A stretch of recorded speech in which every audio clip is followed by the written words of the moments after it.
Hello बच्चों, चलिए प्रश्न को पढ़ते हैं। किसी गैस के दाब P तथा गैस में ध्वनि की चाल V के बीच निम्नांकित अनुमानित ग्राफ खींचे गए हैं। इनमें से कौन सा ग्राफ सही है? बच्चों, दिए गए विकल्प हैं A, B, C और D। हमें बताना है कि इनमें से कौन सा ग्राफ सही है। तो चलिए सबसे पहले हम लिख लेते हैं मूल अवधारणा। मूल अवधारणा जिस पर कि यह प्रश्न आधारित है। यह प्रश्न आधारित है गैसों में ध्वनि की चाल पर। गैसों में ध्वनि की चाल। गैसों में ध्वनि की चाल। बच्चों, गैसों में ध्वनि की चाल का सूत्र होता है V बराबर वर्गमूल गामा P बटे D, जहां पर P है दाब और D है घनत्व।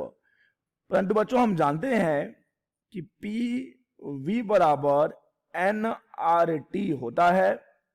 तो यहां से हम लिख सकते हैं PV बराबर N मोलों की संख्या को हम लिख सकते हैं गैस का द्रव्यमान बटे गैस का अणुभार M बटे कैपिटल M। चलिए n का मान रख देते हैं, तो ये हो जाएगा M बटे कैपिटल M RT।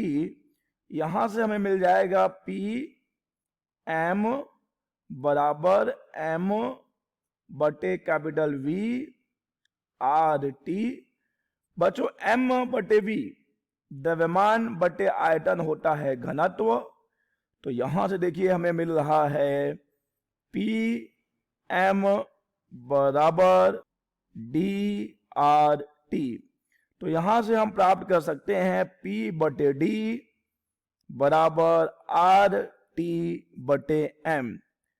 तो बच्चों, अगर हम चाहें तो V को हम इस प्रकार भी लिख सकते हैं P बराबर वर्गमूल गामा RT बटे M, क्योंकि हम देख सकते हैं कि यहां पर P बटे D का मान हमें मिला है RT बटे M। तो चलिए बच्चों, अब हम इस मूल अवधारणा की सहायता से देखेंगे कि P और V के बीच कौन सा ग्राफ सही होगा। बच्चों, जैसा कि हमने देखा कि V बराबर है वर्गमूल गामा RT बटे M। तो बच्चों, हम देख सकते हैं कि अगर ताप